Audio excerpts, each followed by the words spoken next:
تفہیم القرآن سید ابوالعلا مودودی۔ سورہ الحجرات آیات 11 تا 13۔ اعوذ باللہ من الشیطان الرجیم، بسم اللہ الرحمن الرحیم۔ یا ایہا الذین آمنو، اے وہ لوگوں جو ایمان لائے ہو۔ تفسیر۔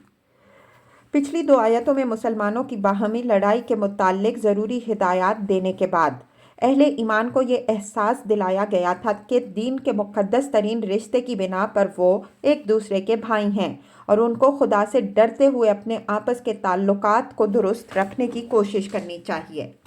اب آگے کی 2 آیتوں میں ان بڑی بڑی برائیوں کے سدباب کا حکم دیا جا رہا ہے جو بالعموم ایک معاشرے میں لوگوں کے باہمی تعلقات کو خراب کرتی ہیں۔ ایک دوسرے کی عزت پر حملہ، ایک دوسرے کی دل آزاری، ایک دوسرے سے بدگمانی اور ایک دوسرے کے عیوب کا تجسس۔ در حقیقت یہی وہ اسباب ہیں جن سے آپس کی عداوتیں پیدا ہوتی ہیں اور پھر دوسرے اسباب کے ساتھ مل کر ان سے بڑے بڑے فتنے رونما ہوتے ہیں۔ اس سلسلے میں جو احکام آگے کی آیتوں میں دیے گئے ہیں اور ان کو جو تشریحات احادیث سے ملتی ہیں، ان کی بنا پر ایک مفصل قانون ہتک عزت لا آف لائبل مرتب کیا جا سکتا ہے۔ مغربی قوانین ہتک عزت اس معاملے میں ناقص ہیں کہ ایک شخص ان کے تحت دعویٰ کر کے اپنی عزت کچھ اور کھو دیتا ہے۔ اسلامی قانون اس کے برعکس ہر شخص کی ایک بنیادی عزت کا قائل ہے جس پر حملہ کرنے کا کسی کو حق نہیں ہے، قطع نظر اس سے کہ حملہ واقعیت پر مبنی ہو یا نہ ہو، اور جس پر حملہ کیا گیا ہے اس کی کوئی حیثیت عرفی ہو یا نہ ہو۔ مجرد یہ بات کہ ایک آدمی نے دوسرے آدمی کی تذلیل کی ہے اسے مجرم بنا دینے کے لیے کافی ہے، الا یہ کہ اس تذلیل کا کوئی شرعی جواز ثابت کر دیا جائے۔ لا یسخر قوم من قوم، نہ مرد دوسرے مردوں کا مذاق اڑائیں۔ عسیٰ ان یکونوا خیرا منہم، ہو سکتا ہے کہ وہ ان سے بہتر ہوں۔ ولا نساء من نساء، اور نہ عورتیں دوسری عورتوں کا مذاق اڑائیں۔ عسیٰ ان یکن خیرا منہن، ہو سکتا ہے کہ وہ ان سے بہتر ہوں۔ تفسیر۔ مذاق اڑانے سے مراد محض زبان ہی سے کسی کا مذاق اڑانا نہیں ہے، بلکہ کسی کی نقل اتارنا، اس کی طرف اشارہ کرنا، اس کی بات پر یا اس کے کام یا اس کی صورت یا اس کے لباس پر ہنسنا، یا اس کے کسی نقص یا عیب کی طرف لوگوں کو اس طرح توجہ دلانا کہ دوسرے اس پر ہنسیں، یہ سب بھی مذاق اڑانے میں داخل ہے۔ اصل ممانعت جس چیز کی ہے وہ یہ ہے کہ ایک شخص دوسرے شخص کی کسی نہ کسی طور پر تضحیک کرے، کیونکہ اس تضحیک میں لازماً اپنی بڑائی اور دوسرے کی تذلیل و تحقیر کے جذبات کارفرما ہوتے ہیں، جو اخلاقاً سخت معیوب ہیں، اور مزید برآں اس سے دوسرے شخص کی دل آزاری بھی ہوتی ہے جس سے معاشرے میں فساد رونما ہوتا ہے۔ اسی بنا پر اس فعل کو حرام کیا گیا ہے۔ مردوں اور عورتوں کا الگ الگ ذکر کرنے کا مطلب یہ نہیں ہے کہ مردوں کے لیے عورتوں کا مذاق اڑانا یا عورتوں کے لیے مردوں کا مذاق اڑانا جائز ہے۔ دراصل جس وجہ سے دونوں کا ذکر الگ الگ کیا گیا ہے وہ یہ ہے کہ اسلام سرے سے مخلوط سوسائٹی ہی کا قائل نہیں ہے۔ ایک دوسرے کی تضحیک عموماً بے تکلف مجلسوں میں ہوا کرتی ہے، اور اسلام میں یہ گنجائش رکھی ہی نہیں گئی ہے کہ غیر محرم مرد اور عورتیں کسی مجلس میں جمع ہو کر آپس میں ہنسی مذاق کریں۔ اس لیے اس بات کو ایک مسلم معاشرے میں قابل تصور نہیں سمجھا گیا ہے کہ ایک مجلس میں مرد کسی عورت کا مذاق اڑائیں گے یا عورتیں کسی مرد کا مذاق اڑائیں گی۔ وَلَا تَلْمِزُوا أَنفُسَكُمْ، آپس میں ایک دوسرے پر تان نہ کرو۔ تفسیر۔ اصل میں لفظ لمز استعمال ہوا ہے جس کے اندر تان و تشنیع کے علاوہ متعدد دوسرے مفہومات بھی شامل ہیں، مثلاً چوٹیں کرنا، پھپتیاں کسنا، الزام دھرنا، اعتراض جڑنا، عیب چینی کرنا، اور کھلم کھلا یا زیر لب یا اشاروں سے کسی کو نشانہ ملامت بنانا۔ یہ سب افعال بھی چونکہ آپس کے تعلقات کو بگاڑتے اور معاشرے میں فساد برپا کرتے ہیں، اس لیے ان کو حرام کر دیا گیا ہے۔ کلام الہی کی بلاغت یہ ہے کہ لا یلمز بعضکم بعضا، ایک دوسرے پر تان نہ کرو، کہنے کے بجائے لا تلمزوا انفسکم، اپنے اوپر تان نہ کرو کے الفاظ استعمال فرمائے گئے ہیں، جن سے خود بخود یہ بات مترشح ہوتی ہے کہ دوسروں پر زبان تان دراز کرنے والا اور دراصل خود اپنے آپ کو متون کرتا ہے۔ ظاہر بات ہے کہ کسی شخص کی زبان دوسروں کے خلاف بدگوئی کے لیے اس وقت تک نہیں کھلتی جب تک اس کے دل میں برے جذبات کا لاوا خوب پک کر پھوٹ پڑنے کے لیے تیار نہ ہو گیا ہو۔ اس طرح ان جذبات کی پرورش کرنے والا دوسروں سے پہلے اپنے نفس کو تو بدی کا آشیانہ بنا چکتا ہے، پھر جب وہ دوسروں پر چوٹ کرتا ہے تو اس کے معنی یہ ہیں کہ وہ خود اپنے اوپر چوٹیں کرنے کے لیے دوسروں کو دعوت دے رہا ہے۔ یہ الگ بات ہے کہ کوئی اپنی شرافت کی بنا پر اس کے حملوں کو ٹال جائے، مگر اس نے تو اپنی طرف سے یہ دروازہ کھول دیا ہے کہ وہ شخص بھی اس پر حملہ آور ہو جس کو اس نے اپنی زبان کے تیروں کا ہدف بنایا ہے۔ وَلَا تَنَابَزُوا بِالْأَلْقَابِ، اور ایک دوسرے کو برے القاب سے یاد نہ کرو۔ تفسیر۔ اس حکم کا منشا یہ ہے کہ کسی شخص کو ایسے نام سے نہ پکارا جائے یا ایسا لقب نہ دیا جائے جو اس کو ناگوار ہو، جس سے اس کی تحقیر و تنفیذ ہوتی ہو۔ مثلاً کسی کو فاسق یا منافق کہنا، کسی کو لنگڑا یا اندھا یا کانا کہنا، کسی کو اس کے اپنے یا اس کی ماں یا باپ یا خاندان کے کسی عیب یا نقص یا سے ملقب کرنا، کسی کو مسلمان ہو جانے کے بعد اس کے سابق مذہب کی بنا پر یہودی یا نصرانی کہنا، کسی شخص یا خاندان یا برادری یا گروہ کا ایسا نام رکھ دینا جو اس کی مذمت اور تذلیل کا پہلو رکھتا ہو۔ اس حکم سے صرف وہ القاب مستثنیٰ ہیں جو اپنی ظاہری صورت کے اعتبار سے تو بدنما ہیں، مگر ان سے مذمت مقصود نہیں ہوتی، بلکہ وہ ان لوگوں کی پہچان کا ذریعہ بن جاتے ہیں جن کو ان القاب سے یاد کیا جاتا ہے۔ اسی بنا پر محدثین نے اسماء الرجال میں سلیمان الاعمش، چند سلیمان اور واصل الہدب، کبڑے واصل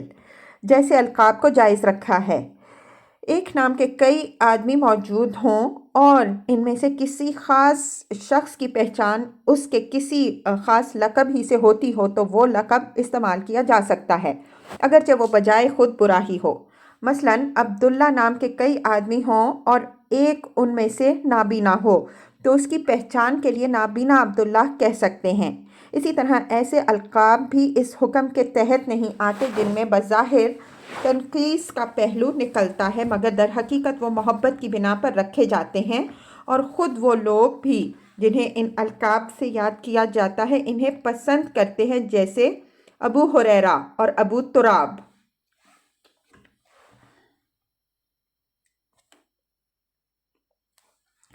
بئس الاسم الفسوق بعد الایمان،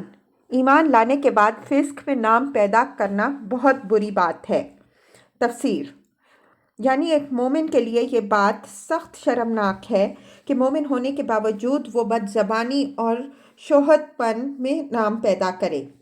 ایک کافر اگر اس لحاظ سے مشہور ہو کہ وہ لوگوں کا مذاق خوب اڑاتا ہے یا پھپتیاں خوب کستا ہے یا برے برے نام خوب تجویز کرتا ہے تو یہ انسانیت کے لحاظ سے خواہ اچھی شہرت نہ ہو، کم از کم اس کے کفر کو تو زیب دیتی ہے۔ مگر ایک آدمی اللہ اور اس کے رسول صلی اللہ علیہ وآلہ وسلم اور آخرت پر ایمان لانے کے بعد ایسے ذلیل اوصاف میں شہرت حاصل کرے تو یہ ڈوب مرنے کے لائق بات ہے۔ وَمَن لَّمْ يَتُبْ فَأُولَٰئِكَ هُمُ الظَّالِمُونَ، جو لوگ اس روش سے باز نہ آئیں وہی ظالم ہیں۔ یا ایھا الذین آمنوا، اے لوگوں جو ایمان لائے ہو، اجتنبوا کثیرا من الظن، بہت گمان کرنے سے پرہیز کرو، ان بعض الظن اثم، کہ بعض گمان گناہ ہوتے ہیں۔ تفسیر۔ مطلقاً گمان کرنے سے نہیں روکا گیا، بلکہ بہت زیادہ گمان سے کام لینے اور ہر طرح کے گمان کی پیروی کرنے سے منع فرمایا گیا ہے، اور اس کی وجہ یہ بتائی گئی ہے کہ بعض گمان گناہ ہوتے ہیں۔ اس حکم کو سمجھنے کے لیے ہمیں تجزیہ کر کے دیکھنا چاہیے کہ گمان کی کتنی قسمیں ہیں اور ہر ایک کی اخلاقی حیثیت کیا ہے۔ ایک قسم کا گمان وہ ہے جو اخلاق کی نگاہ میں نہایت پسندیدہ اور دین کی نظر میں مطلوب اور محمود ہے۔ مثلاً اللہ اور اس کے رسول صلی اللہ علیہ وآلہ وسلم اور اہل ایمان سے نیک گمان اور ان لوگوں کے ساتھ حسن ظن جن سے آدمی کا میل جول ہو اور جن کے متعلق بدگمانی کرنے کی کوئی معقول وجہ نہ ہو۔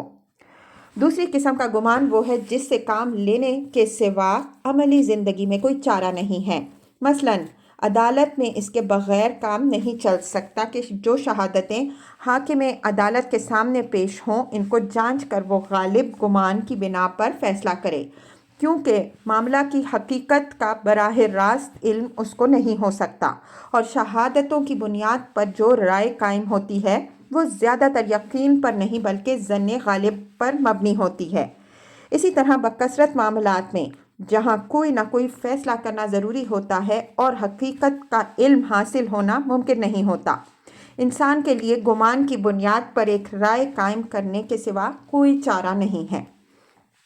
گمان کی ایک تیسری قسم وہ ہے جو اگرچہ ہے تو بدگمانی مگر جائز نوعیت کی ہے اور اس کا شمار گناہ میں نہیں ہو سکتا۔ مثلاً کسی شخص یا گروہ کی سیرت و کردار میں یا اس کے معاملات اور طور طریقوں میں ایسی واضح علامات پائی جاتی ہوں جن کی بنا پر وہ حسن ظن کا مستحق نہ ہو اور اس سے بدگمانی کرنے کے لیے معقول وجوہ موجود ہوں۔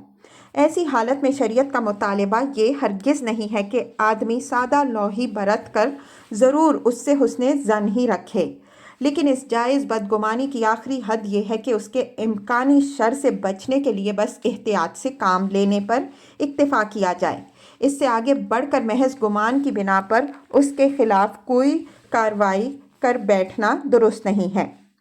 چوتھی قسم کا گمان جو در حقیقت گناہ ہے وہ یہ ہے کہ آدمی کسی شخص سے بلا سبب بدگمانی کرے یا دوسروں کے متعلق رائے قائم کرنے میں ہمیشہ بدگمانی ہی سے ابتدا کیا کرے، یا ایسے لوگوں کے معاملے میں بدظنی سے کام لے جن کا ظاہر حال یہ بتا رہا ہو کہ وہ نیک اور شریف ہیں۔ اسی طرح یہ بات بھی گناہ ہے کہ ایک شخص کے کسی قول یا فعل میں برائی اور بھلائی کا یکساں احتمال ہو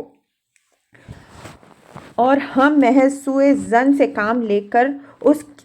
کو برائی پر ہی محمول کریں۔ مثلاً کوئی بھلا آدمی کسی محفل سے اٹھتے ہوئے اپنے جوتے کے بجائے کسی کا جوتا اٹھا لے اور ہم یہ رائے قائم کر لیں کہ ضرور اس نے جوتا چرانے کی نیت سے یہ حرکت کی، حالانکہ یہ فعل بھولے سے بھی ہو سکتا ہے،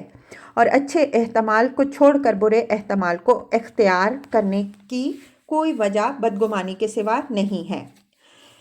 اس تجزیے سے یہ بات واضح ہو جاتی ہے کہ گمان بجائے خود کوئی ممنوع چیز نہیں ہے، بلکہ بعض حالات میں وہ پسندیدہ ہے، بعض حالات میں ناگزیر ہے، بعض حالات میں ایک حد تک جائز اور اس سے آگے ناجائز ہے، اور بعض حالات میں بالکل ہی ناجائز ہے۔ اسی بنا پر یہ نہیں فرمایا کہ گمان سے یا بدگمانی سے مطلقاً پرہیز کرو، بلکہ فرمایا یہ گیا ہے کہ بہت زیادہ گمان کرنے سے پرہیز کرو۔ پھر حکم کا منشا واضح کرنے کے لیے مزید بات یہ فرمائی گئی ہے کہ بعض گمان گناہ ہوتے ہیں۔ اس تنبیہ سے خود بخود یہ نتیجہ نکلتا ہے کہ جب کبھی آدمی گمان کی بنا پر کوئی رائے قائم کر رہا ہو یا کسی اقدام کا فیصلہ کرنے لگے تو اسے اچھی طرح جانچ تول کر دیکھ لینا چاہیے کہ جو گمان وہ کر رہا ہے کہیں وہ گناہ تو نہیں ہے۔ کیا فی الواقع اس گمان کی ضرورت ہے؟ کیا اس گمان کے لیے میرے پاس معقول وجوہ ہیں؟ کیا اس گمان کی بنا پر جو طرز عمل میں اختیار کر رہا ہوں وہ جائز ہے؟ یہ احتیاط لازماً ہر وہ شخص کرے گا جو خدا سے ڈرتا ہو۔ اپنے گمان کو مطلق العنان بنا کر رکھنا صرف ان لوگوں کا کام ہے جو خدا سے بے خوف اور آخرت کی باز پرس سے بے فکر ہیں۔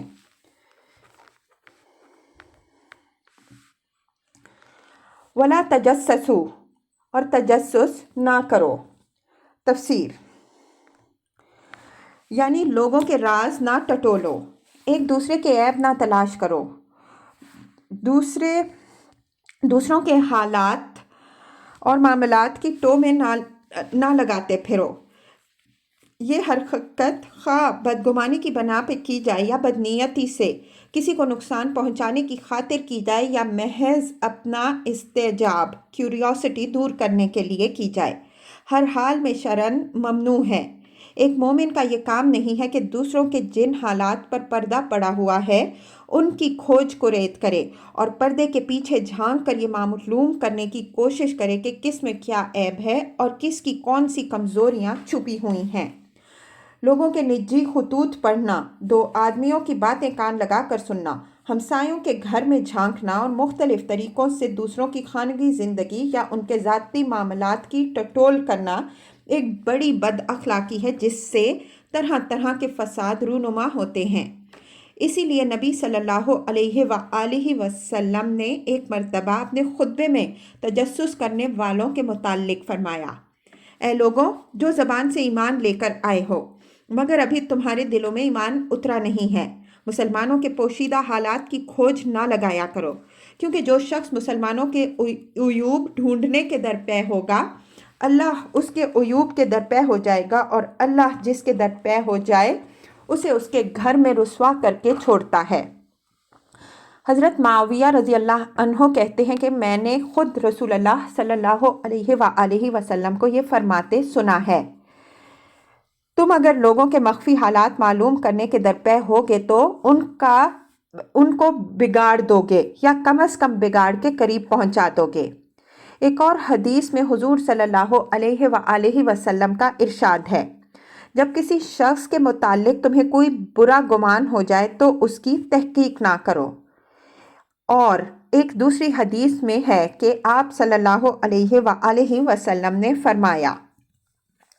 جس نے کسی کا کوئی مخفی عیب دیکھا اور اس پر پردہ ڈال دیا تو یہ ایسا ہے جیسے کسی نے ایک زندہ گاڑی ہوئی بچی کو موت سے بچا لیا۔ تجسس کی ممانعت کا یہ حکم صرف افراد ہی کے لیے نہیں بلکہ اسلامی حکومت کے لیے بھی ہے۔ شریعت نے نہی عن المنکر کا جو فریضہ حکومت کے سپرد کیا ہے، اس کا یہ تقاضا نہیں ہے کہ وہ جاسوسی کا ایک نظام قائم کر کے لوگوں کی چھپی ہوئی برائیاں ڈھونڈ کر نکالے اور ان پر سزا دے، بلکہ اسے صرف ان برائیوں کے خلاف طاقت استعمال کرنی چاہیے جو ظاہر ہو جائیں۔ رہی مخفی خرابیاں تو ان کی اصلاح کا راستہ جاسوسی نہیں ہے بلکہ تعلیم، وعظ و تلقین، عوام کی اجتماعی تربیت اور ایک پاکیزہ معاشرتی ماحول پیدا کرنے کی کوشش ہے۔ اس سلسلے میں حضرت عمر رضی اللہ عنہ کا یہ واقعہ بہت سبق آموز ہے کہ ایک مرتبہ رات کے وقت آپ نے ایک شخص کی آواز سنی جو اپنے گھر میں گا رہا تھا۔ آپ کو شک گزرا اور دیوار پر چڑھ گئے تو دیکھا کہ وہاں شراب بھی موجود ہے اور ایک عورت بھی۔ آپ نے پکار کر کہا: اے اللہ کے دشمن، کیا تو نے یہ سمجھ رکھا ہے کہ اللہ کی نافرمانی کرے گا اور اللہ تیرا پردہ فاش نہ کرے گا؟ اس نے جواب دیا: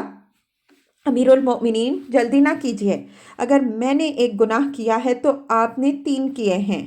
اللہ نے تجسس سے منع کیا اور آپ نے تجسس کیا۔ اللہ نے حکم دیا کہ گھروں میں ان کے دروازوں سے آؤ اور آپ دیوار پر چڑھ کے آئے،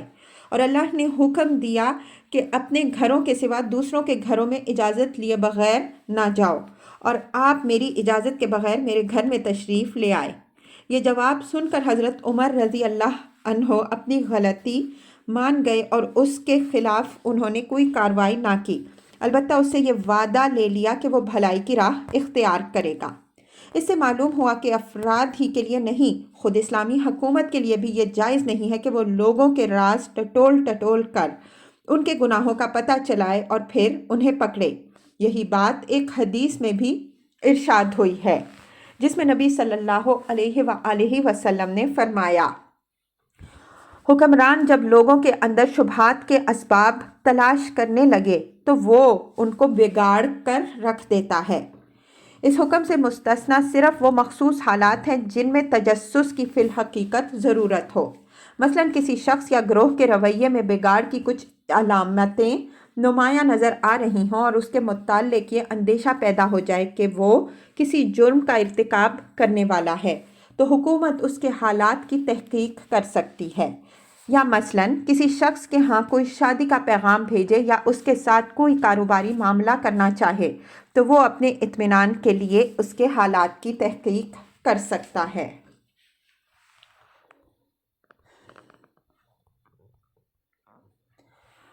وَلَا يَغْتَبْ بَعْضُكُمْ بَعْضًا، اور تم میں سے کوئی کسی کی غیبت نہ کرے۔ تفسیر: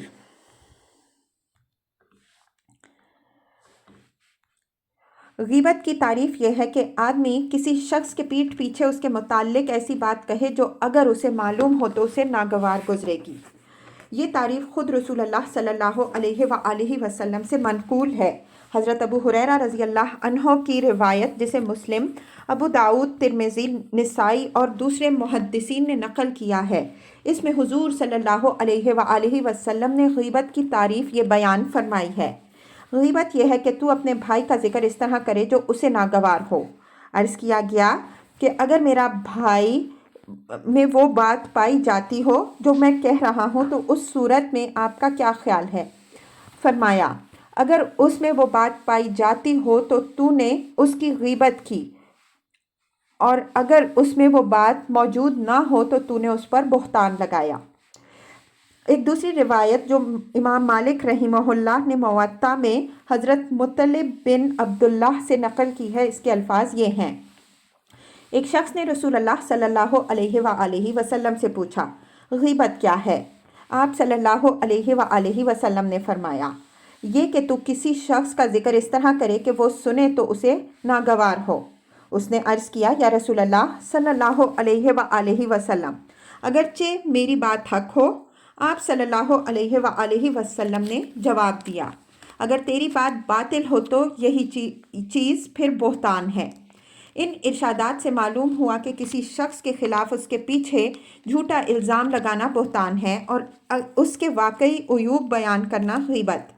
یہ فعل خواہ صریح الفاظ میں کیا جائے یا اشارہ و کنائیہ میں، بہر صورت حرام ہے۔ اسی طرح یہ فعل خواہ آدمی کی زندگی میں کیا جائے یا اس کے مرنے کے بعد، دونوں صورتوں میں اس کی حرمت یکساں ہے۔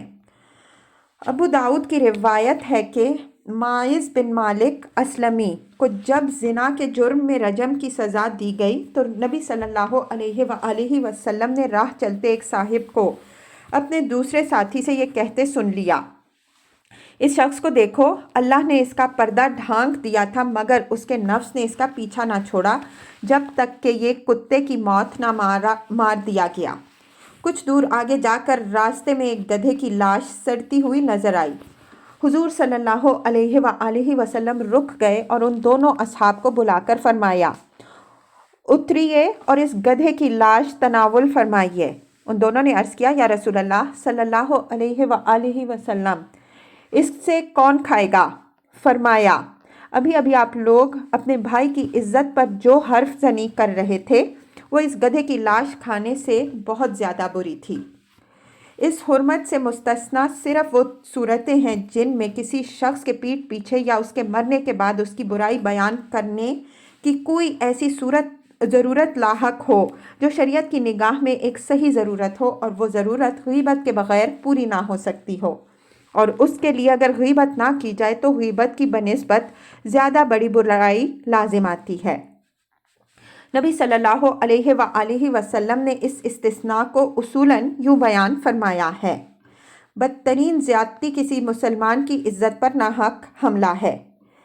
اس ارشاد میں ناحق کی قید یہ بتاتی ہے کہ حق کی بنا پر ایسا کرنا جائز ہے۔